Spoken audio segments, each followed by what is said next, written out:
자, 아까 박걸 선생님이 했던 말을 좀 이어서 24편과 이어지는 이야기일 것 같아요. 킹덤에서는 갈등의 축이 사실은 좀비를 어떻게 막을 것인가 보다는 어떻게 보면 그 좀비를 창궐케 하는 어떤 정치 세력이죠. 여기서는 회원조 씨로 나오는데 이 정치 세력과 그 다음에 회원조 씨뿐만 아니죠. 아까 그 어머니 얘기 나왔지만 그 기득권이죠. 이 유교 이념을 정점으로 하는 이 조선의 기득권과 그 다음에 세상을 바꾸고 싶어 하는 세자와의 갈등이 이제 그 대립 포인트예요. 개인적으로 되게 영리한 포인트라고 생각해요. 왜냐하면 그 좀비를 어떻게 막을 건가가 되면 이걸 12부까지 이어갈 수가 없잖아요. 영화 정도로 끝날 수밖에 없는데 서사를 이어가기 위해서는 필요한 선택이었다고 봅니다. 근데 이제 여기서 이제 아까 24평에서 많이 나왔지만 시사점이 좀 많아요. 우리 사회와 더불어서. 왜냐하면 이제 우리는 뭐 바이러스 전문가는 아니니까 바이러스 어떻게 막을 것인가 보다는 이 킹덤으로부터 비유될 수 있는 우리 사회의 코로나와 관련해서 우리 사회가 지금 다양한 정치 지형이 펼쳐지고 있잖아요. 그래서 요것과 관련해서 한번 이야기를 해보는 것도 좀 필요하지 않을까 그런 생각이 듭니다.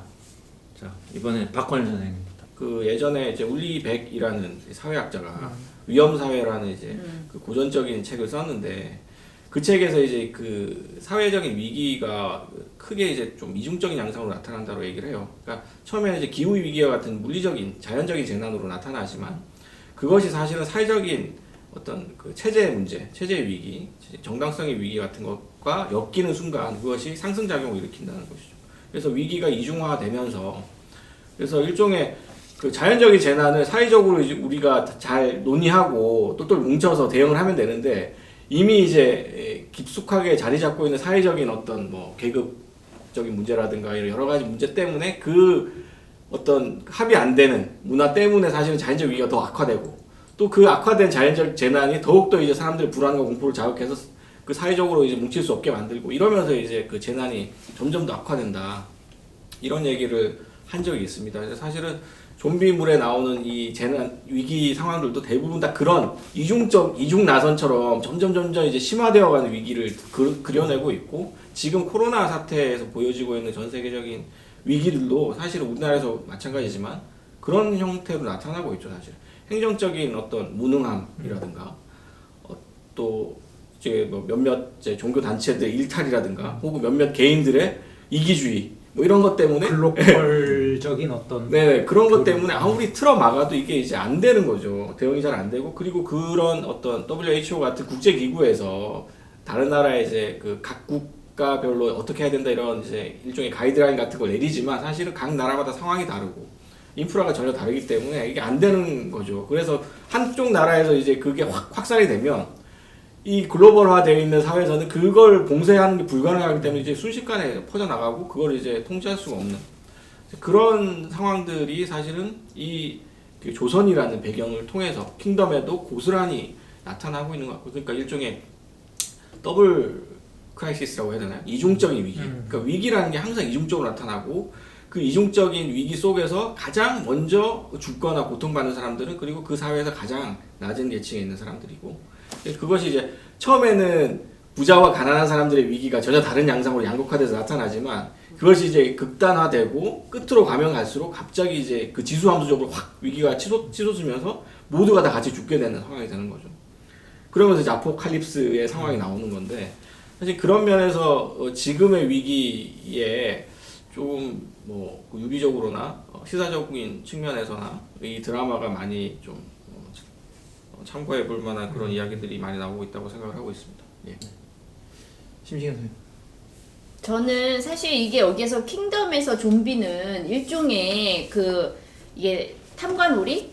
탐욕스러운 그런 관리들의 발명품에 가까운 거거든요. 그러니까 이들은 이미 그걸 한번 이제 활용을 했었고 그런 경험이 있었기 때문에 그러니까 자기 권력을 유지하기 위해서 그 왕을 좀비로 만드는 거죠. 하나의 이제 거기서부터 이 모든 사단이 일어나는 거기 때문에 일종의 이제 왕이 숙주가 되는 건데 이걸 보면서 사실 어떻게 보면은 되게 탐욕스러운 자본가의 이미지, 막스가 얘기하는 그런 게 되게 떠오르는 거예요. 그러니까는 어떻게 보면은 여기에서는 자기들의 이득을 취하기 위해서 누군가를 좀비로 만드는 거잖아요. 그런데 이게 뭔가 이게 좀비를 만드는 것뿐만 아니라 좀비를 만들고 나서 다른 누군가를 이제 왜곡하는 거죠. 어떤 형상은. 그래서 왜곡하면서 자기의 권력의 형상을 만들고 누군가를 이렇게 좀비로 만든다는 것 자체가 어떤 문명 이전의 단계로 야만화하면서 자기를 또 문명화하는 그런 식의 논리라든가 누군가를 노예로 만들면서 마치 이제 그 조주빈처럼 누군가를 이제 노예로 만들면서 그러니까 자기를 주인이 되게 만드는 이러한 식의 어떤 이게 탐욕스러운 자본가의 갈퀴손을 가진 자본가의 생리라고 해야 될까? 약간 그런 게 되게 원초적인 형태로 드러났다는 생각이 들고 그래서 뭔가 이 좀비를 발명한 탐관 오리들이야말로 일종의 약탈자고 그러니까 좀비는 그들에 의해서 이제 이용되는 어떤 그러한 존재들이라는 거죠. 그래서 저는 사실은 뭐 어떤 면에서는 특히 이제 우리나라 언론에서 계속 이거를 정부를 까기 위한 그러니까 위험을 더 이제 위험한 것으로 과장하고 특히 언론에서 그걸 과장하고 그리고 이거를 무슨 정부가 제대로 대응을 못하고 있다는 그런 식의 이 논리가 지금까지도 계속 반복되고 있는 거 아니에요. 그러니까 그런 식으로 이것이 단지 그냥 어떠한 그런 팬데믹으로 끝나는 게 아니라 그거를 정치적으로 활용을 해서 뭔가 자기 이득을 취하려고 하는 사람들이 있다는 거죠. 근데 그런 사람들은 다 약탈자인 것 같아요. 그러니까 이 약탈자들의 세계에서 거기에서 가장 취약한 계층이 이제 그 약탈자에게 그런 식으로 활용되고 이용되는 거죠. 어떻게 보면은 엠번방에서 그 노예가 됐던 어린 여자아이들은 정말 말 그대로 돈 없고 백 없고 나이도 어린 여자애들이거든요. 그러니까 그런 여자애들을 노예로 삼아서 자기를 주인으로 만드는 거잖아요. 그리고 더 많은 이득을 취한 거고 엄청 아무튼 그런 걸 보면서 아무튼 좀 너무 짜증났어요. 그래서 엄청 적어 오셨는데 지금 마무리를 못 하시고 읽기가 싫어. 그러니까는 뭔가 이렇게 결국에는 그들만의 탐욕스러운 그런 권력자 지금으로 말하면 자본가들의 어떤 그런 유대 그들의 어떠한 그 기득권을 계속 유지하기 위한 일종의 네트워킹 거기에서 N번방에서 남자들이 자기들 간의 어떤 유대를 유지하기 위해서 여성을 계속 교환하면서 그렇게 이익을 창출하고 그렇게 이제 하는 거죠. 이거는 사실 쾌락이 아니라는 거죠. 많은 사람들이 이 사건을 쾌락으로 접근을 하는데 이거 쾌락이 아니라 그냥 탐욕이에요. 착취의 구조죠. 그 자본이 어떤 식으로 축적되는가. 누군가를 정말 피 한 방울을 짜내면서 그 피 한 방울 한 방울 모여갖고 이따시만큼 그걸 얻는 거 아니에요. 그러니까 여기에서도 이게 정말 먹을 게 없어갖고 풀떼기 이런 거 끓여 먹는 사람들이 그 마지막 한 방울 피까지 짜내는 거 아니에요. 그 가령 죽으라는 게 그런 거 아닙니까? 그러니까는 좀 그런 식의 어떠한 이 착취 구조 속에서 희생당하는 민초들. 네, 이야기. 아무튼 20자평이었습니다. 20자평 아니었습니다.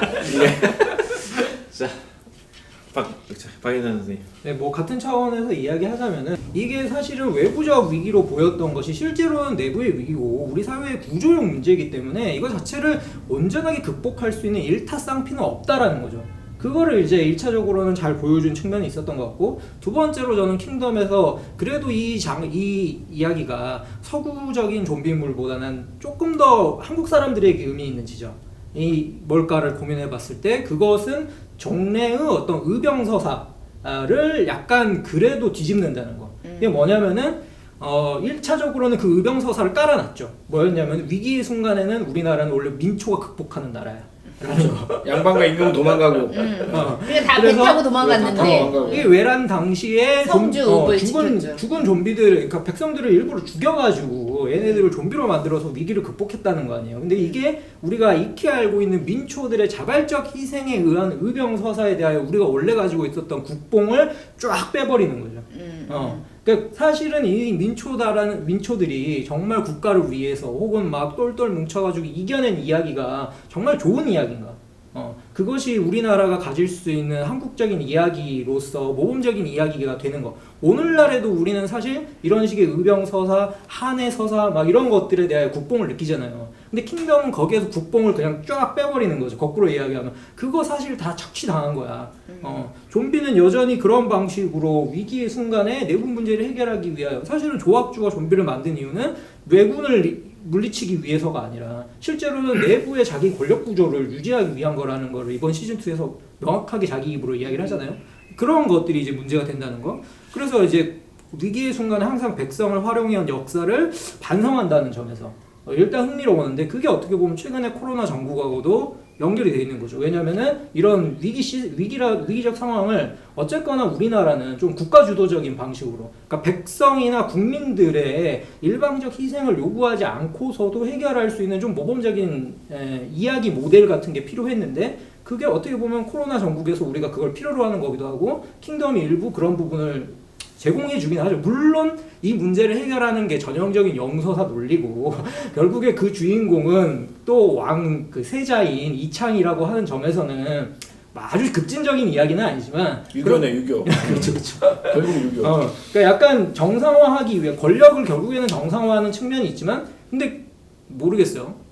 시즌 3를 봐야겠지만 결국에는 문제가 끝나지 않는다라는 걸 또 암시하잖아요. 그러니까 이런 방식으로 그냥 권력이 한번 정상화된다고 해서 우리의 내재적인 문제가 해결되는 게 아니야 라는 거를 암시한다라는 점에서도 그런 점에서 아무튼 이 작품이 좀 흥미로운 지점들이 있었다. 그러니까 시즌 2에서 거기에 그 한마디로 탐관오리들이 다 죽잖아요. 좀비가 돼가지고. 그러니까는 어쨌든 싹 죽고 뭐 살아남은 사람이 뭐 좋은지 어쩐지는 모르겠지만. 국가를 한번 정화를 해버려. 그러니까는 한번 뒤집어서 새로 세팅을 했다는 거. 최근에 기사 중에서 댓글을 봤는데 굉장히 인상적이었던 게 어떤 사람이 이제 그 댓글을 달았는데 그 코로나 관련된 기사였어요. 그 댓글에서 지금 우리가 이 코로나 바이러스에 대해서 이게 뭐 나쁜 바이러스고 무서워하지만 지구 입장에서 보면 인간이 바이러스고 코로나 바이러스는 백혈구다.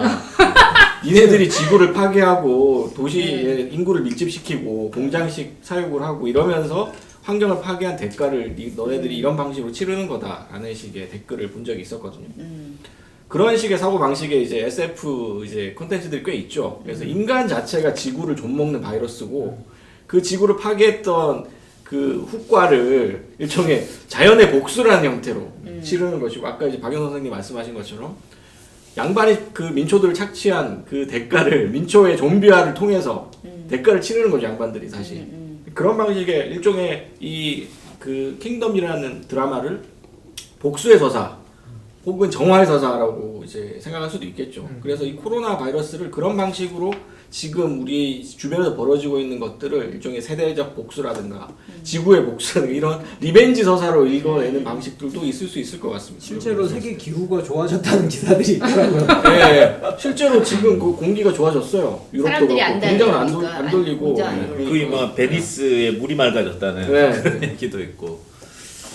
뭐 예, 이야기가 사실은 좀 저는 개인적으로 여러 가지 재밌는 지점이 좀 있었어요. 그 킹덤 보면서 신천지를 좀비화하는 것도 우린 좀 있잖아요. 처단해야 하는 마치 악인 것처럼 그렇게 댓글이 달리는 사회적 분위기도 좀 있고 또 정보의 왜곡이라는 측면에서 보면 또 킹덤에서는 애초에 모든 게 다 정보의 왜곡이었잖아요. 의원의 정보의 왜곡. 그 다음에 외구를 침입할 때 그 사람들을 활용했던 것도 정보의 왜곡이었고 이제 상주를 또 틀어막으면서 은폐하는 것 이런 걸 보면 세자를 역적으로 만든 거예요. 또 우리의 그 언론 현상이죠. 그러니까 그렇죠. 오히려 이제 불투명성. 요즘은 까발림으로 해서 불투명해지는 것 같아요. 그렇죠. 그러니까 센세이셔널한 것만 막 터트리므로 해서 정확한 정보들이 가려지는 그런 것들도 저는 좀 보이고 그래서 뭐 또 총선이랑 맞물려가지고 또 이거를 어떤 상대편을 공격하기 위한 혹은 디펜스하기 위한 어떤 도구로서도 이게 이슈로 활용이 되는 것 같아요. 그래서 저는 조금 이런 측면에서도 이야기해 볼 거리가 있지 않을까 뭐 그런 생각도 좀 들거든요. 우리 사회의 어떤 직접적인 현실과 이 킹덤의 그 유비성 이런 것들도 한번 이야기해 볼 수 있지 않을까 그런 생각이 드는데 혹시 아이디어가 있으신가요? 정보 통제라는 차원에서 이야기를 하면 그러니까 요즘에 정보과 관련된 거고 사람들의 어떤 요구의 영역인 것 같은데 이게 치밀하게 약간 좀 충돌하고 있잖아요. 뭐냐면은 프라이버시라는 개념이 오늘날 다시 도마 위에 올랐다는 거죠. 그러니까 뭐냐면은 이제 정보의 투명성. 그러니까 이 전염병을 막을 수 있는 최고의 방법이 뭐냐? 정보를 투명하게 공개하는 거다. 모두가 그렇게 요구를 했고 지금 그 확진자들 이동 경로 같은 것들을 다 공개하는 거에 대하여 한편으로는 이것의 편리함을 우리 모두가 느끼고 있으면서도 이렇게까지 해야 되느냐, 이렇게까지 다 공개해야만 하느냐에 대한 의문들도 나오고 있는 상황이고 N번방 같은 경우에도 마찬가지죠. 지금 이 사람들을 포토라인에 세울 거냐, 어디까지 신원 공개할 거냐 이 문제를 가지고 요즘에 국가 안에서 다시금 여론이 들끓고 있는 이 상황. 그러니까 우리가 지금 투명성이라고 하는 거, 정보의 투명성이라고 하는 거에 대해 가지고 있는 요구치와 개인의 권리의 침해라고 하는 차원에서의 합의가 사실은 민주주의가 형성된 이후에 지금까지도 엄밀하게 이루어지지 않았고 또 어떤 의미에서는 앞으로의 미래 사회에서 이게 계속해서 또 돌아가는 문제가 될 거라는 이제 이런 예감들이 전반적으로 드는 거죠. 그러다 보니까 사실 이제 킹덤에서도 마지막에 보면 어쨌거나 세자도 정보를 은폐한 거잖아요. 이창의 그 혈통의 문제를 마지막에 어떻게 보면 다시 한번 속이는 거고 자기가 또 어떻게 보면 문제를 양산한 거예요. 그게 이제 또 시즌 3에서는 어떻게 될지 모르겠지만 이런 것들을 보게 되면은 이게 굉장히 우리 사회를 둘러싸고 있는 아이러니한 문제고 어느 한쪽으로 정답을 내리기가 되게 어렵다. 맞아요. 그러니까 사실은 이 코로나 정국에서 제가 약간 요즘 사회 비평가로서 좀 흥미를 가지고 있는 그 논점이 포인트가 뭐냐면 한국 지금 그 코로나 방역의 모델이 사실은 세계적으로 유례가 없는 모델이거든요. 그러니까 왜냐하면 외국에서는 사실 개인의 프라이버시가 굉장히 중요하고 이 자유민주주의 모델 자체가 사실은 절대적으로 신상 불가침한 권리의 주체로서의 개인을 토대로 해서 만들어진 그 체제이기 때문에 사실은 한국과 같은 형태로 개인의 동선을 추적하고 하는 방식으로 방역을 하면 사회가 난리가 나게 돼 있어요. 정치적으로 불가능한 방식이거든요. 한국이 지금 통제하는 방식은. 그런데 이제 한국은 이 아시아적인 이를테면은 모델이라고 해야 되나요? 국가가 강력하게 개인을 통제하면서도 그리고 개인의 동선을 막 공개하면서 개인의 사생활 침해하면서도 사실 그렇다고 해서 또 중국식으로 완전히 정보를 은폐하진 않는 그런 방식인 거죠, 사실은. 근데 가장 지금 폐쇄적인 방식으로 대응하고 있는 나라 중에 하나가 일본이에요. 일본 같은 경우에는 이제 극단적인 폐쇄성으로 지금 대응을 하고 있고 사실은 이 코로나가 치명률이 상당히 낮은 질병이기 때문에 지금 그렇게까지 이제 사회가 붕괴되거나 뭐 의료 체제가 붕괴되지는 않고 있지만 사실 일본의 그런 방식이 이제 전형적인 이제 권위주의 정부 혹은 전형적인 소위 말하는 경멸적인 의미에서의 아시아적인 권위주의에 의한 통제인데 그 극단적인 사례가 이제 중국이라고 할 수 있겠죠. 근데 한국 같은 경우는 투명성을 갖추면서 사생활을 막 침해하고 하면서도 사실은 정보의 통제가 사실은 중국이나 일본에 비해서는 훨씬 더 덜한 거죠. 그래서 국민들이 가급적 정확한 정보에 얼마든지 접근할 수 있는 그런 방식으로 지금 통제를 하고 있는 것이고 그러면서 저는 굉장히 좀 새로운 제3의 모델, 그러니까 아시아적 방식과 서양의 방식이 아닌 양자가 절충되면서 장점과 단점을 둘 다 가지고 있는 그런 방식의 대응을 하고 있다는 점에서 개인적으로는 굉장히 좀 흥미롭게 지켜보고 있습니다. 네, 그러면 저 한번 해야 되지 않아? 네, 한번 하려고요. 그래서 방송이 다 되셨네.